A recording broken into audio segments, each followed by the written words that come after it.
Welcome to Acton In Focus. I'm Vivian Kobusingye Birchall, your host. And today it's an honor to host a team from the Acton-Boxbrough United Way to talk about the power of language. And I will, at this point, request each and every one of you to tell us who you are and what languages you speak in your household. We'll start with the first person on my screen is Jill. Morning, my name is Jill O'Brien, and I am current board president of Acton-Boxbrough United Way. And I will say the only language that is spoken in my home regularly is English. I do have a child who is bilingual, and she occasionally uses Spanish when she's speaking on the phone, but it's to no one else in our family. Next is Grit. Hi, my name is Grit. Thank you, Vivian, for having us. I am from Belgium, so we speak in the northern part of Belgium Flemish, which is Dutch, Flemish Dutch. So at home, the basically spoken language at this moment in time is English, but with regularly Flemish in between. And other languages are spoken by our kids like Chinese and Arabic. So there is lots of interest in languages. And Bart? Morning, I'm Bert Ware. I am a member of the board here at Acton-Boxbrough United Way. In my household, we speak primarily English, although my wife and daughters speak Mandarin. They've studied it here in Acton, and I think they do it so that they can talk about me without me knowing what they're saying. My daughters also speak French and Spanish. And my son speaks Spanish as well. Rami? Good morning. My name is Rami Saluja. I'm a board member at ABUW United Way too. So I'm originally from India, and our medium of instruction growing up at school, it was English. So I speak English fluently. But I'm from the northern part of India, the state of Punjab, and the language there is Punjabi. So I speak that. But I grew up in south of India, in the state of Telangana, and I'm not very fluent, but I understand the language spoken there, which is Telugu. But everybody in India speaks Hindi, which I speak, so 4 languages. But my daughter and son both are learning Spanish, but at home, primarily, it's a mix of Hindi, Punjabi, and English. Katie? Hi, I'm Katie Neville. I'm on staff at the ABUW United Way as the Communications and Volunteer Engagement Manager, and we just only speak English in our household. All right. Pubali? Good morning, Vivian and everyone here. My name is Pubali Banerjee, and I'm a member of the board at ABUW. Thank you for initiating the conversation about the power of language today. At home, I speak 3 different languages, English, Bengali, and Hindi. And like Romy, when growing up in India and specifically in Kolkata, we always spoke Bengali at home, but we studied in English medium at school. And I learned Hindi as a second vernacular language at school. And I've been speaking Bengali and English with my children ever since they were toddlers. And they know, and my older son, he knows Spanish really well, but mostly Bengali at home. Thank you. Maribel? Hi, I'm Maribel Mendoza. I am a first-year board member at ABUW, and in our house, we speak English and Spanish. I try to primarily speak to my kids in Spanish, although that gets harder and harder. And then my kids are also speak Mandarin. My older daughter a little bit more fluently than the younger one. She started in a preschool in a Mandarin immersion school, so got a good base understanding and has tried to continue learning it here. But so we're working on improving the Spanish and doing more of that at home. All right, Carol? I am Carol Bussy. I'm also a board member. I happen to also be from Belgium. So at home, we do speak English and Dutch or Flemish.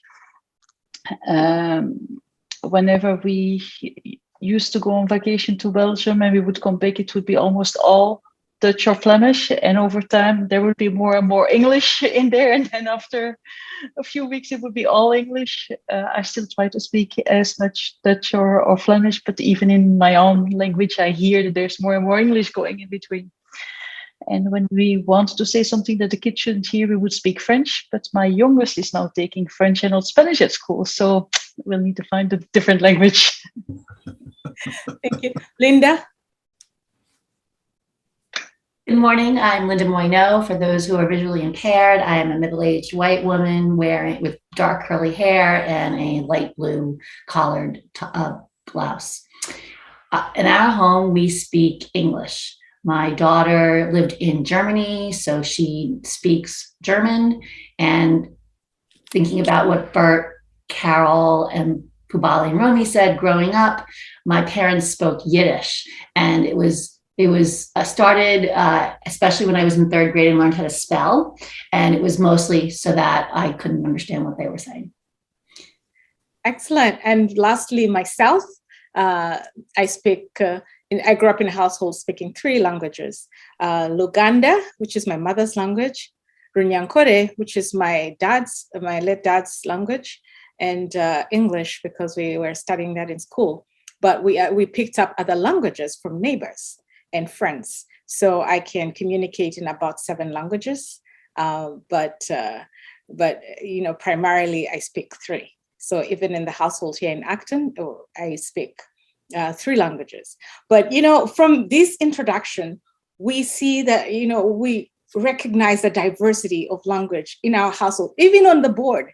This is just the board, members of the board of the Acton-Boxbrough United Way, which I'd like to believe is representative of our community here in Acton and Boxborough and Massachusetts. So when we talk about all of us communicate in English, and that's what we're using right here. But then we'll realize that, for example, in my English, when I moved to the United States, was more of Ugandan English, so it has nuances.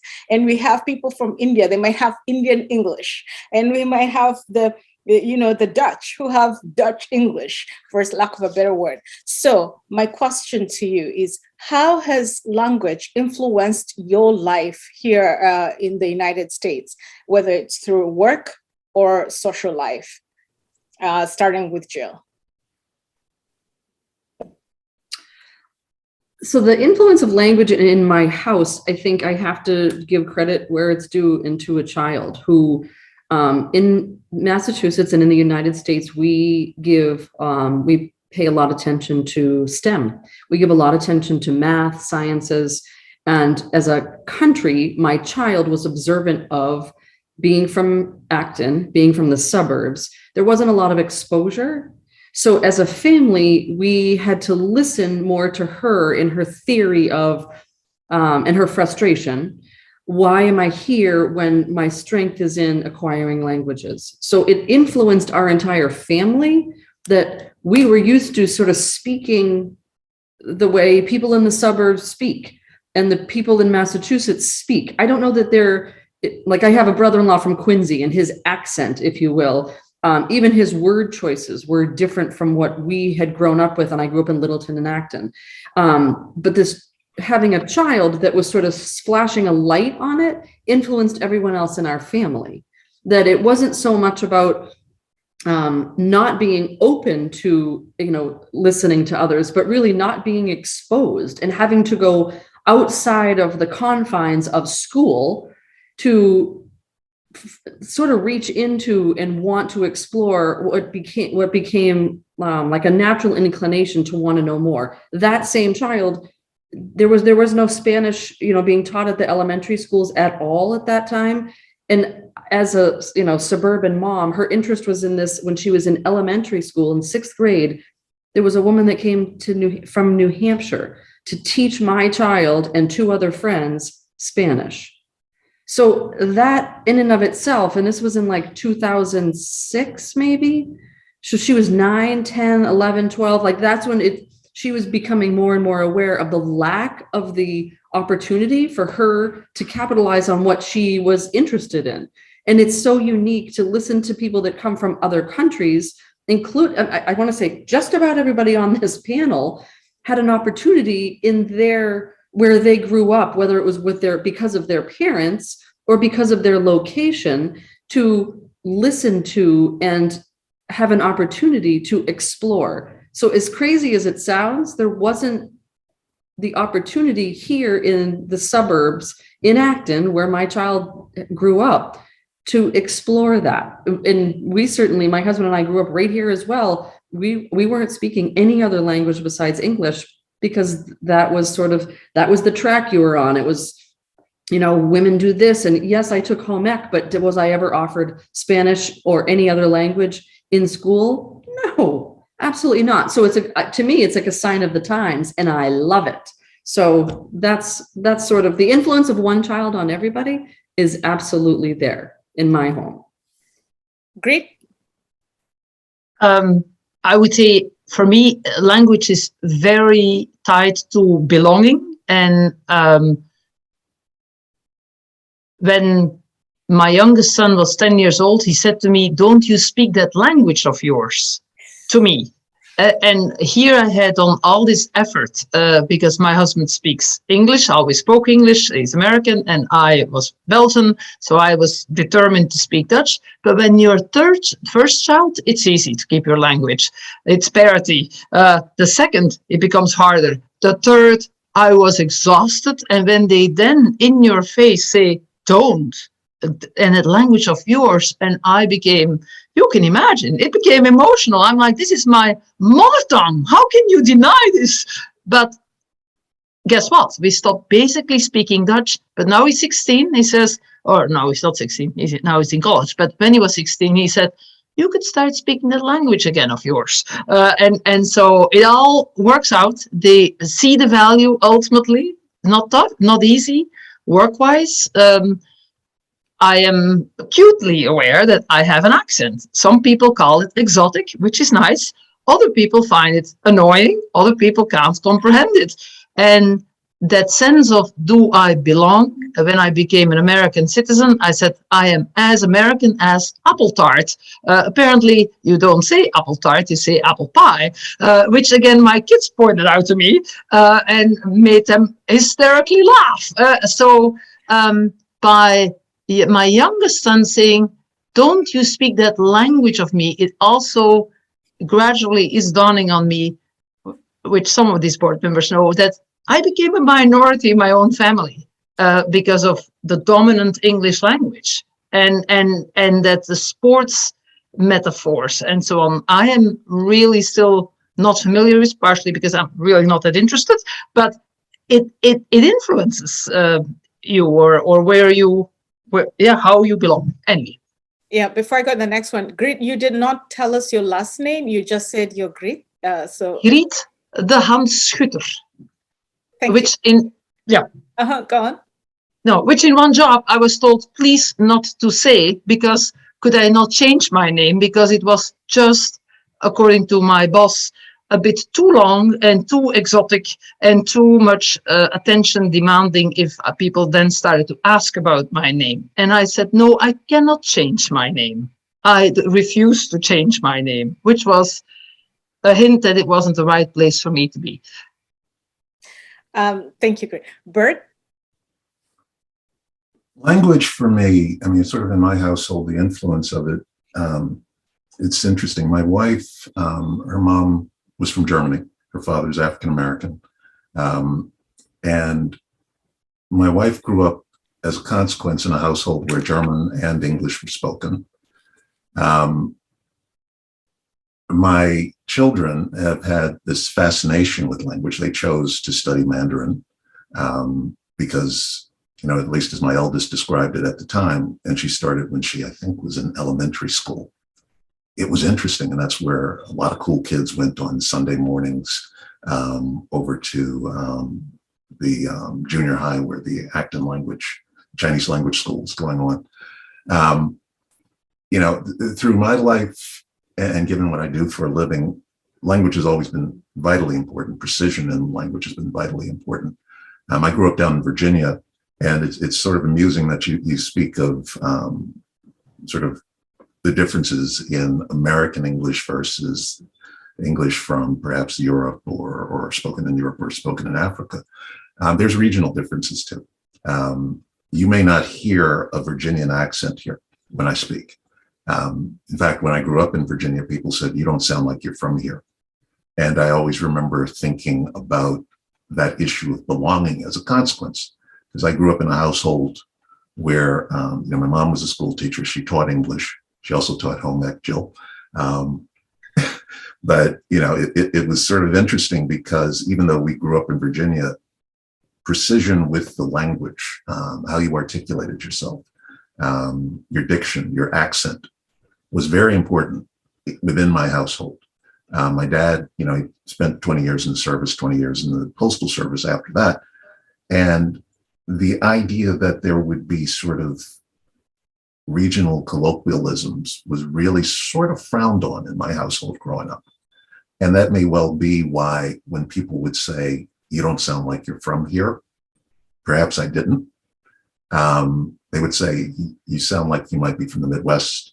You sound like you might be from New Jersey or further in the Northeast." But it's a very powerful influence. And the point that Greet made about whether you feel as if you belong, I think is really at the core of this. As I jokingly said at the beginning, I think my wife and daughters have decided that they wanted to do Mandarin because that meant they could talk about Dad behind his back while he actually sat there and say things that mocked him and they'd have a lot of fun with. I've jokingly said to them that if they just did Pig Latin, because I always struggled with that when I was a child, I struggle with that still today because they will sometimes rattle off something in Pig Latin and I sit there and I go, "Wait a minute, I have to break that down word by word to understand what you just said." So. Thank you. Pubali? Language, actually, Vivian, that's a really good question because language has had a very big influence in my life. First of all, language is one of the most important parts of my Bengali culture. It is the way in which we Bengalis communicate with one another and create the sense of community. And in India, growing up, it's a country which has over 22 different languages spoken in thousands of different dialects. So language has been critical in communicating with people from different parts of the country. And most importantly, knowing how to communicate effectively in English is considered as a symbol of the elite class and almost as a benchmark to judge the level of literacy of the person, and even as a mark of economic progression in India. So coming from there, I thought I was very fluent in English. But when I landed in America 20 years ago, I realized that, oh my God, my pronunciations were so different from what I'd been used to. For example, when I landed and started in grad school, I would give these presentations and I would say biology instead of biology. And, and people I could hear the awkward silences in the auditorium. And I started going through hours and hours of just practicing how to pronounce without having to stop those awkward silences. It was daunting. I remember I was so acutely aware of my pronunciations. I used to be socially awkward and I would diligently avoid the TGIF parties. I was so embarrassed that I would, sort of feel awkward in conversations. This was early on in grad school, and I soon realized that if I wanted to sort of seamlessly communicate and sort of belong, just like Creed said and Bert said, belong in that culture, I needed to learn, the common American expressions like cool. In India, 20 years back, we never would respond, cool, that's cool. We would never say that. But I started to adopt that kind of language. Even in official meetings, I respond saying, oh, that's cool. And that's just a way of saying, that's great work. This is kind of the changes and the all the different ways I try to adapt to be accepted more in this culture, in this American culture, because I'm pretty sure people from foreign countries who speak with an obvious accent will tell you that as soon as you start speaking in the English language with an accent, you are immediately categorized right there at the start as a non-native speaker. And for some reason, as soon as you're categorized as a non-native speaker, you are somehow thought to be less competent or less intelligent. I think it comes from the fact that there is a difficulty in the understanding of the accent. So that automatically sort of instinctively makes the listener stereotype negatively, but it has had an impact on my life, because I'm constantly trying to improve the way I speak everywhere I am. So yes, it has definitely influenced so much and every part of my life. You couldn't have said it any better, Pubali, because I am right with you there in all that you have mentioned right now. And, this is, I think, why we need to have this conversation so people can learn and understand that when we speak, when we're thinking about something in multiple languages and it doesn't come out in the perfect way that the English grammar has set out, then it doesn't mean we're not intelligent. It means we are very intelligent, that we're thinking of so many things in so many languages, I guess. Exactly. And just before I get to the other person, you mentioned how, for example, we don't have the word cool. One of the things I had initially wanted to start with is to understand how you say welcome, or when somebody says welcome, what does that mean to you? That's an English word, because certainly we don't have it in Uganda. We have, if someone would say "Nsanyuso kulaba," which means I am happy to see you. So it's more of a statement, because what does welcome mean? If I said, well, so it's something to think about. Maybe if we have time later, we can talk about. But this is, and how do we adopt the new language and try to translate the way we greet, for example, into the very simplified English language. But then next, I think, is Rami, because I knew you want to go. Sure. So I think just continuing with the theme, right? Some of what everybody has shared. And before, this session, I was just thinking about it, from a language perspective. You don't pay much attention to or think a lot about language. So I was just thinking about, just ahead of this session, how do I view language? And one of my thoughts, just like we have some of the nonverbal cues, right? We have color, we have race. Language is another way to another dimension of that, right? So it's a verbal cue. It's not easily apparent. Color, race, culture might be more apparent, or how you dress might be more apparent. But as soon as, in terms of language, as soon as you are talking to somebody, just like somebody would view and judge you or think about you based on race or color, language is another dimension, right, that they judge you. I know Pubali mentioned, Greet mentioned some examples of it. I've been in the country for about 20 plus years, and similar experience. Come from India, British English. We don't call it elevator, we call it lift, right? Many such instances. So as you are progressing through your career, your work, you become attuned to that, very sensitive to that, and make sure that you're picking up or assimilating on the local way English is spoken, the metaphors, the context. I'm a huge cricket fan, but I learned everything I could about the Red Sox, right? Because that's what you talk about, right?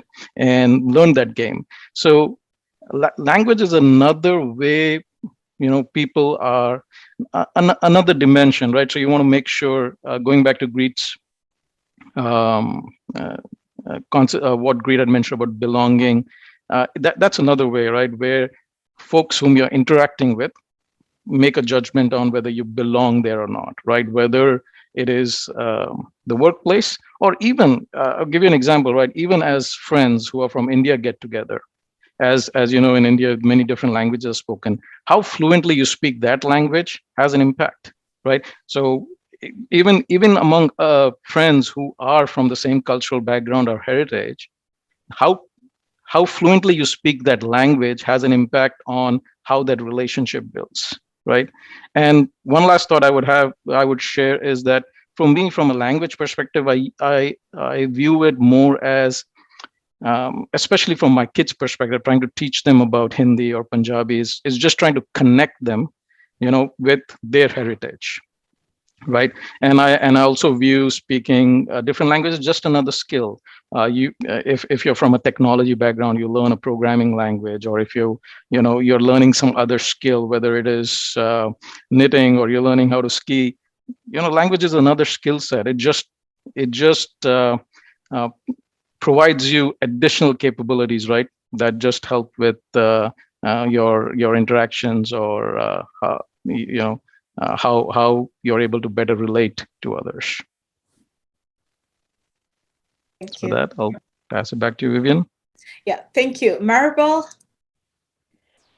Yeah, so I echo so much of what everyone else has said. Romy, definitely see language as a really important connector to culture. And it's, like I mentioned in the introduction, it's been a struggle to continue the language at home with kids. And one, for me, as I was thinking about this question, yes, it is a way that can, in some ways, create a divide, right? If you don't have the right accent, if you're not saying the right words, if you don't have the right,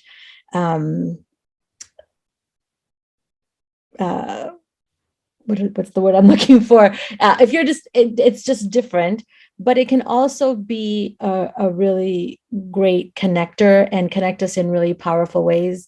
When I was a kid, there was a very small Latino community in the Midwest. And the thing that connected us was the Spanish language mass that happened. It only happened once a month because there was only enough or somebody that could come once a month to offer church service in Spanish. And so at that once a month meeting, that's when the Spanish speakers from all the surrounding towns came out. And so whether it was from Mexico or Colombia or Guatemala, Nicaragua, the whole Latin American representation that there was in our community, that was the great connector, was that we all spoke Spanish. And so it was a way to meet new neighbors. It was a way to find new resources. It was a way to, the potluck that happened afterwards, after the church service, it was a great way to taste amazing food. And so it was a wonderful, wonderful way to connect. And so growing up, particularly in the Midwest, where there were not a lot of Spanish speakers in the place where I lived and grew up, it became even more important that we kept that language at home. And for my parents, worked really hard to say, you only speak Spanish at home, because that way we wouldn't lose it, as so many people do. And I this is where I struggle with my kids, because we started that way, but it's been really hard to maintain. And so, yeah, I see it. I saw the power of able to connect to people in a really profound way. And then, now transitioning here, language has been a really powerful way to connect to new people, to new neighbors. And the fact that, I speak Spanish has allowed me to connect with people here locally that speak Spanish, whether they're from, Mexico, my country, or any of the other Spanish speaking countries. And it's also been a really great, and this is what I've tried to share with my kids, it's been a great tool. As Romy said, it's another tool in our tool belt as a way to help people, whether that's translating when somebody's in need.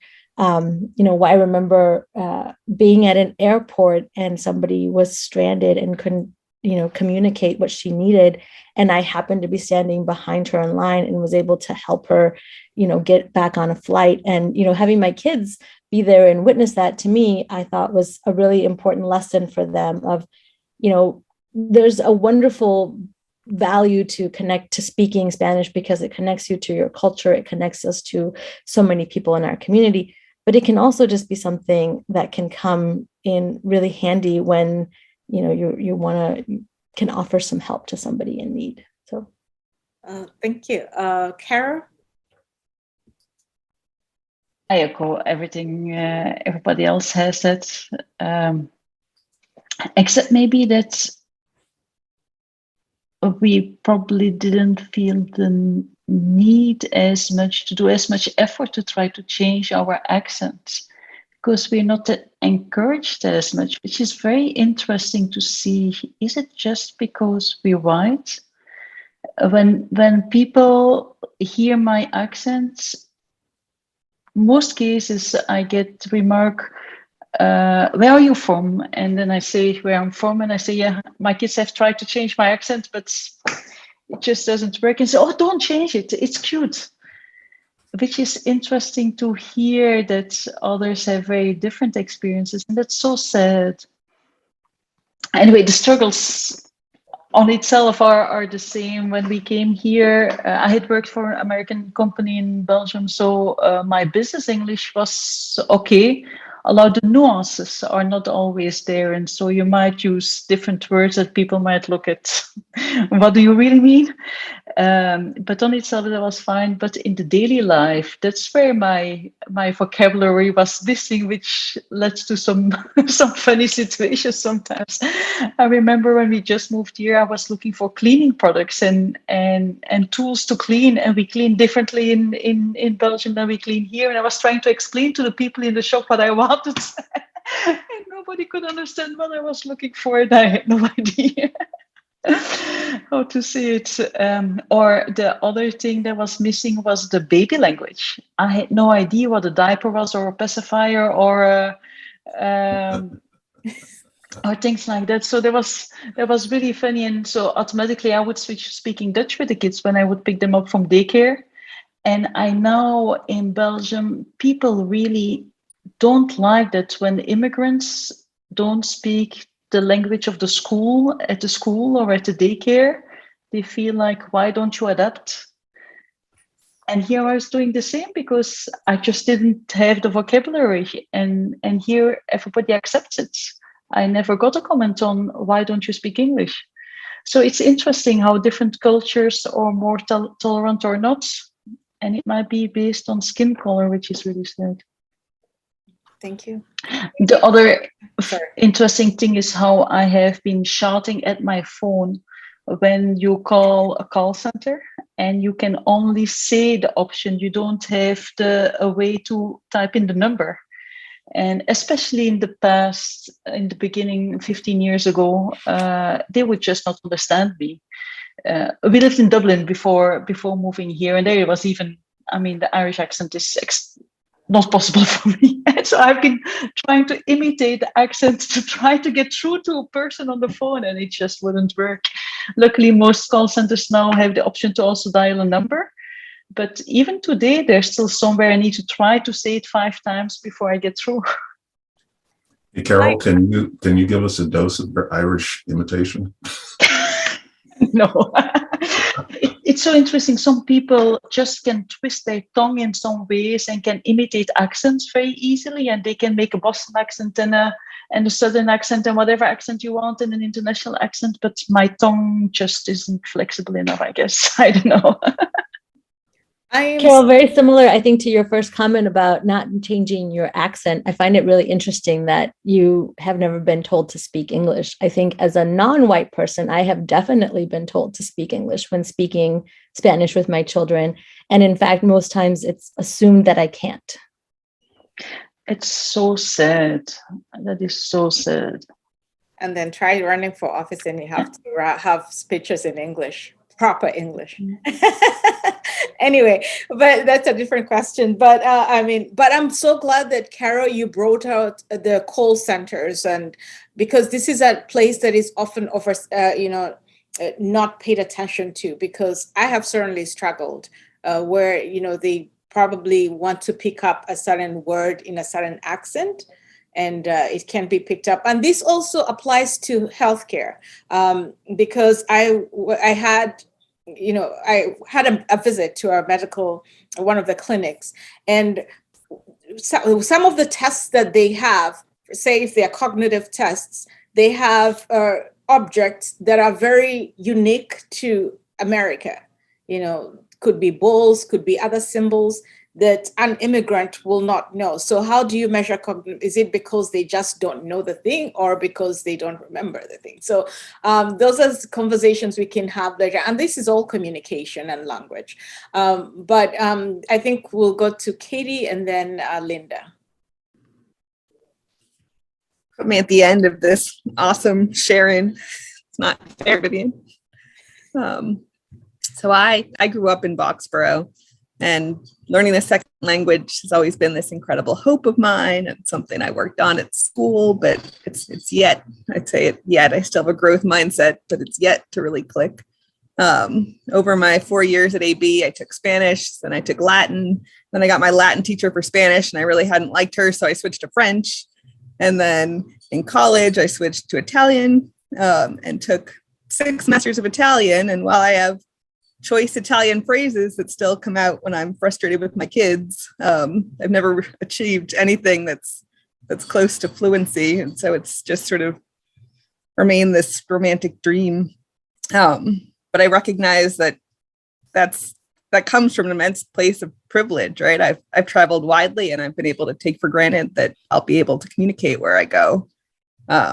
And I know I'm missing so much in not being able to interact with our neighbors in their native language, right? The nuances that come with each different language, like to your point about even just the word welcome, Vivian. So I do hope that the yet turns into something I can make happen, and that in other ways we're able to discover ways to unlock those nuances, to share them across the awesome diversity of languages within our community. Well, it's great that you mentioned that, because that will be our next question, and I'll start with you when that happens. So, Linda. Great responses, especially around local differences in language. So I'll start there, that it's more than just country to country. It could be region to region. I grew up in New York, and we called it sprinkles, and here they're called jimmies. And in New York, we call it a pizza pie. And here, I don't even remember what they call it. There's pop in their soda. There's hoagies in their subs. So even in the United States, from region to region, there's different language. And for me, the journey in language probably started in 10th grade, when my teacher said to me, "You're always searching for the perfect word." And it stuck with me throughout my life. And when I was at the Gillette company, I was in the IT world, collecting information about data, and realized that one of the challenges was that different people had a different understanding. When I would use the word warehouse or distribution center or shop floor. And so I created Gillette's first business dictionary to level out and I still have it in paper, bound on my shelf over here, to help people equalize and communicate better, so that when we used a word, we all understood the meaning of it. Then there's also an angle that it's in addition to what the words are, it's how they're delivered, whether you're whispering or speaking or shouting or singing. And isn't it amazing how the same content can be delivered so differently depending on how we deliver it, and not just that mode, but I went through an exercise where you would pick a sentence and you would emphasize a different word each time you said the sentence, and how that communicated such a huge difference. So right now I just said huge, right, as the emphasis on that sentence, but I could have said huge sentence, and it completely changes the meaning of what you're intending to communicate. On that note, the other thing about language is you as the communicator, there's the tossing the ball and catching the ball. And sometimes you think that you understand what the other person needs to hear, and you say it in a way that completely makes sense to you, yet it's not resonating for them. And we talked a little bit before about this sense of intelligence, and sometimes that could have a downside, because if you're out there thinking that you're being really articulate, and the people that you're speaking with can look at you and think that you are being over the top, you think you're being direct, they think you're being rude. And so again, in the delivery of it, how you're coming off really makes a difference. And sometimes you don't realize it until they point it out to you. And that sort of circles back to my being from New York, right? I have a particular way of delivering, and I'll go about and with a funny story about when I was in college. Well, actually, no, I have two more.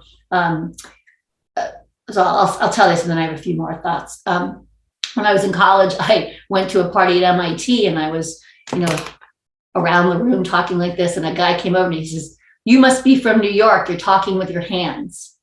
So again, it was the funniest pickup line of my life. And it really has to do with, regionally where you're from. The other topics are speech impediments, and where that lands people. My former husband and the father of my children has a speech impediment, and he had several speech impediments, and he eliminated several of them. But even in business, he was asked to go see a speech language teacher to help him overcome that, because it was, quote unquote, getting in the way. And two others is, one is how technology has enabled us to overcome some of this, whether it is through Babbel, so we can learn languages more than we are able to in school, as well as Google Translate. I was in Paris in 2018 and trying to get someplace in a cab. And, even if you know English, they really want you speaking French. So I popped up my Google Translate, and I was hoping that how it translated was what I meant, but I kind of went with it.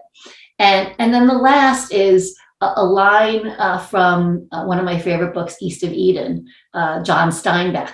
And there's a point where there's this word timshel, and it's the Cain and Abel story. And they look at the word, and they're looking at the translation of the word in, I think, the King James Bible. And they travel from the Midwest. This is 1700, 1800s. And they travel to the West Coast to meet rabbis, to go back to the original text to see what it translated as. And the difference is that one, in the King James Version, it was "thou shalt," you must do this. And in the other version, it was "thou mayest," it's a choice. So the last thought I have around language is how we interpret the words, and how we might each be interpreting the words differently, and how that affects our communication with each other. A perfect way to segue into our next, our final question, and about what Linda has just spoken to, the language, how it's interpreted, and how it can be used to cause harm in some ways. So we know that language, from what our stories, it influences how we perceive the world and how the world perceives us. So looking forward as community leaders, how can we use language to bring the communities together to manage diversity better here in Acton and Boxbrough, and also in our Commonwealth? And just as we talk about language, actually, Linda introduced another part of communication and language, which is the internet. We know that it's causing harm. We know that opportunists are also using it to lobby one group of people against the other using language. So as we think about our responses, can we also think beyond what we speak, but also the internet usage? And I'll start with Katie. I promised to start with, maybe Rami is about to leave us, so we'll start with Rami, and you're off the hook, Katie. Oh, thank you, Vivian. I think in terms of how to use language, I would say, just like we are having conversations in terms of race and color, it's okay to be different. It's okay to speak with different accents. It's okay to speak with different pronunciations. We have to get past, that speaking in a certain way implies something, right? So I think that would be the first step, where we all coming from very different backgrounds, very different cultures. We all speak English, but differently, and, going past that, right? And accepting that. I think that would be my initial thought. And then in terms of practically, we cannot speak many different languages. We are in the United States, and English is at this point our how we communicate, right? So going past the differences, but then leveraging the language, and in terms of what Linda had mentioned, in terms of tone, in terms of how we frame our topics for discussion, or how we have that dialogue, emphasizing that, right? So using the language to focus on what's common and what's helpful, as opposed to what's divisive, and and what highlights the differences. Right. Katie? I 100% echo what Romy just said. And I think that our schools are doing a much better job than they were 30 years ago when I was in them, of embracing the many cultures and languages that are reflected in our community. I think it's something like 72 different languages are spoken in homes in Acton and Boxborough. So I think trying to figure out learning either part of what the schools are doing in terms of sharing across cultures, and thinking about how we as media, ActonTV, having this forum is a great start. And we as a community organization through Acton-Boxbrough United Way can build language in to share just what Rami was saying. Like we have our storytelling event with Acton-Boxbrough United Way. And for people who are telling a story that's not in their native language, how is that coming across differently? And what can we do to help bring some of the nuances of their native language and share that with the community? So just thinking about in each event that we do, how can we bring that in? All right, thank you. Bert, Jill, and then Maribel, in that order. You had mentioned the question about the technology and language, and it's interesting. My eldest has done some work where trying to figure out how you use particular platforms on the internet. For example, we read left to right. There are several languages that read the other way. And your computer can be set up in a fashion where if you are not cognizant of that, you can't just take what we do here and drop it into a different culture and expect that that will work.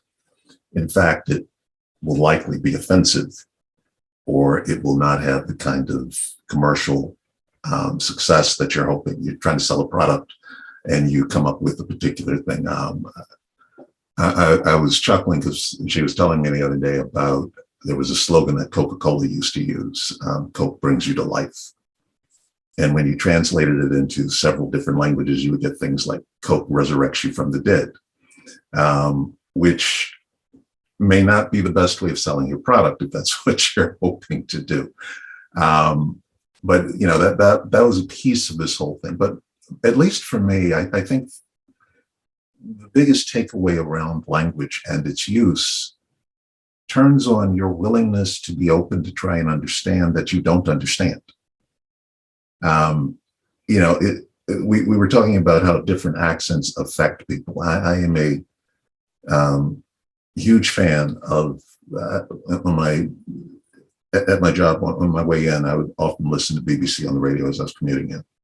And it always cracked me up because I realized that I had colleagues who worked in London who had grown up in Britain, and they would speak with British accent. And I realized, as I suspect probably most Americans, we kind of have a certain fondness for what that language accent sounds like. And you can say the most insulting things in that accent, but most Americans will go like, oh, that's delightful. You just called me an idiot, but the way you said it sounded wonderful. And if you say the very same thing in American accented English, people will take offense to it. They will immediately bristle, but you say it with British, particularly an upper crust British accent, and it's delightful. recognizing that we have those biases built in and understanding that you need to make a conscious effort to try and understand that you have those biases, interrogating yourself. And then if you don't understand what the person has said, being open to learning what was intended.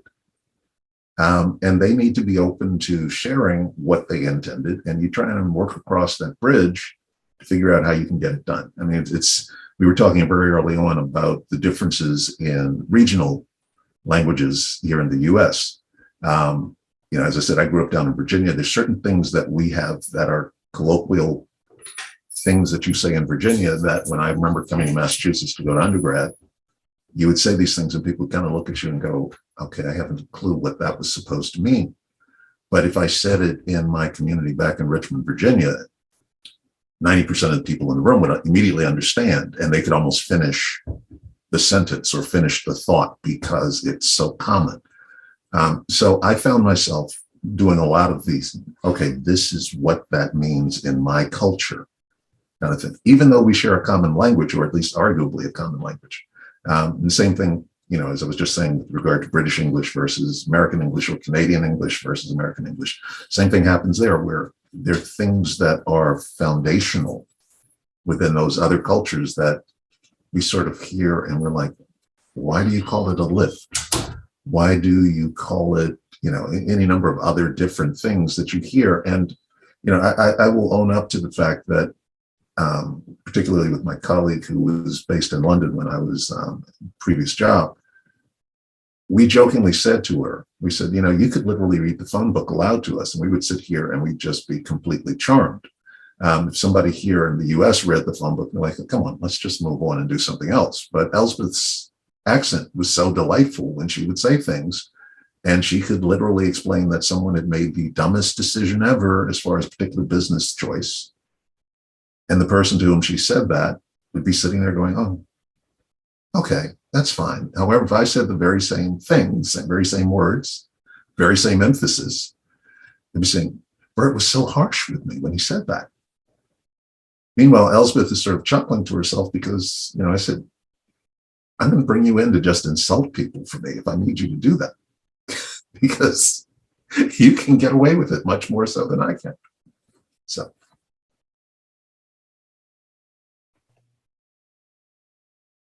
I feel like this is actually the perfect segue for me as well. I am a mother of 4 kids who I don't know that they've heard me yell by probably anyone's definition more than 5 times. That yelling has never been something that has come naturally to me. So I have been accused of yelling and thought, and not just by my children, but by other people, thinking, how did they hear that was yelling? One, my voice doesn't hurt. I've yelled at hockey games, sporting events is different. And, and those who know me know that I am not very well versed with controlling my language, if you will, that I can swear, and I don't necessarily apologize for it. To me, it just adds the lack of yelling. If I insert another word, it carries weight. But I also know that from teaching that pausing can carry a lot of weight as well. So leaving, I am so mad, probably most of you know what I meant, that I didn't have to swear and say, I am so blanking mad, but it's understood. But I said nothing. So it literally just left a blank. In teaching, it was body language that carried so much more weight. So I particularly worked with junior high kids between 6th and 8th grade, primarily boys. That's just how my years fell. And there were a lot more, large eyes, hands, I learned sign language, very, very minimal sign language because of this is sit down. Yelling sit down and just looking with wide eyes and doing this, children hear what you're saying without you even saying it. I think adults do the same. My fear in moving forward in the world in general is, with everyone, technology doesn't pick up tone. So you can read an email or a text from a friend. I'm not on Instagram or Snapchat, pictures speak 1,000 words. Well, they really don't, because they can be, altered in ways that one person, sees an image and they construe it in a way. I think the same is with technology, that there leaves a lot of room for interpretation. And even in this forum, a small forum, we're all coming at it from various degrees of travel and family life and life experiences and tragedy. And so when we see words, they can be construed in a completely different way than the writer intended, as well as from the person, right now in our Brady Bunch style, than the person to our left or to our right or below or above us. So I worry about technology in that way. I know that it also is very valuable. It can connect people. I've, seen that happen in a fantastic way in my own life recently with my son. So while it holds a lot of value, I still am of the theory that there's nothing better than connectivity face-to-face. This is wonderful, Zoom, but face-to-face, because you get to see an entire body. So people pulling back, people wearing a lot of clothes and kind of, again, I had students that would wear their winter jacket even when it wasn't cold. That was a physical sign of wanting to kind of turn inward for whatever their reasoning was. It could be that mom and dad got in a fight that day. It could have been that they as an 8th grader were up all night drinking. I mean, you see that you run the gamut, but a physical exposure to people also speaks volumes. So technology takes away from that. So that would be my, while we cheer technology for connecting people, it also connects or might be misinterpretation of that connectivity. So that would be my example. So yeah, I definitely echo again what others have said. I think the other thing I was thinking about is, I mentioned for us how important the language connectivity to culture is. And I think in terms of using language to connect, we can think about how can we, and I don't have a solution. I was just thinking about, as a community, how can we use maybe those differences to connect not just on language differences, but on learning more about each other's culture. When I was in grad school, I was in business school, and there was a course called Conducting Business in China. And it was, this was many years ago, but it was wonderful because we talked about the differences and we talked about why culturally things are done differently. And then spent 2 weeks in cities across China so that we weren't, and this class was conducted in China. So it wasn't let me learn from a book. And there was some of that, let's talk about it, those presentations. But then it was also, let's go experience it. Let's be in the culture. And while we can't do that, we can't, travel around the world.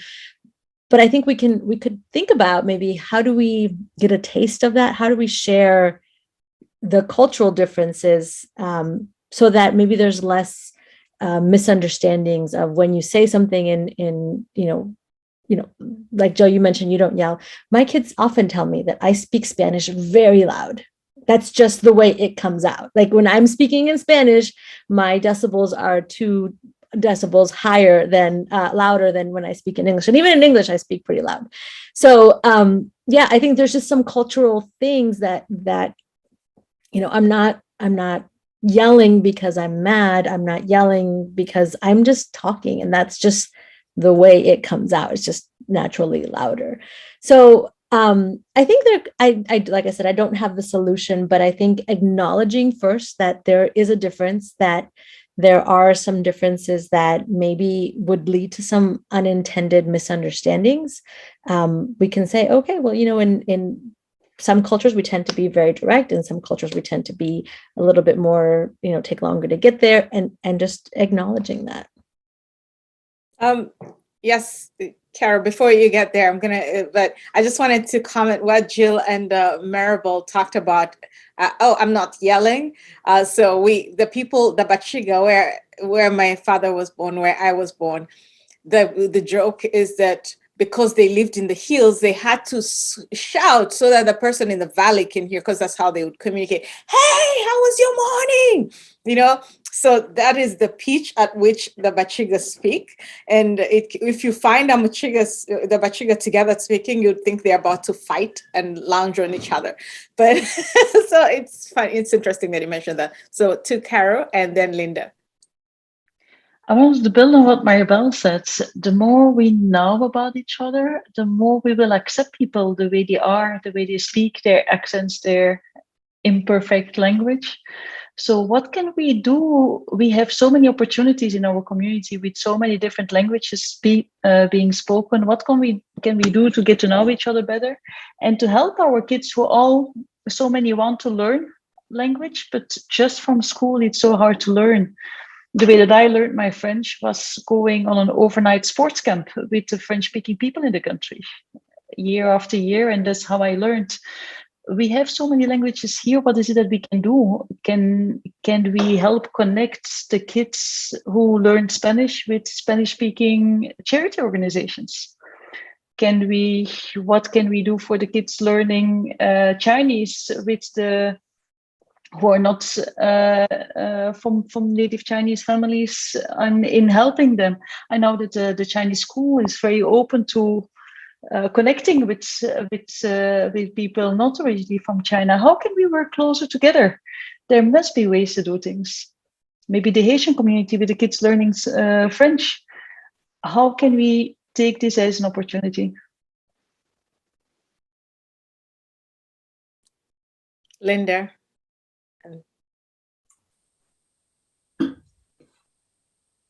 Thinking about this from a business perspective, and as an ABUW organization or any organization, having that common language, for example, a vision and a mission that you can all coalesce around can help bring people together.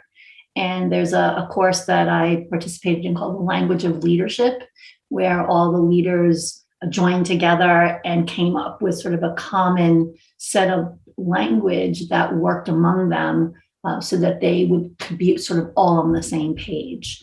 And that was a really powerful, and it wasn't just taking the course, it was the fact that we all took it together. So going on the language journey together, and learning at the same time and equalizing as you learn could be valuable to the group, because sometimes language is helpful to us as individuals, but it also can advance us as an organization or a team or a group.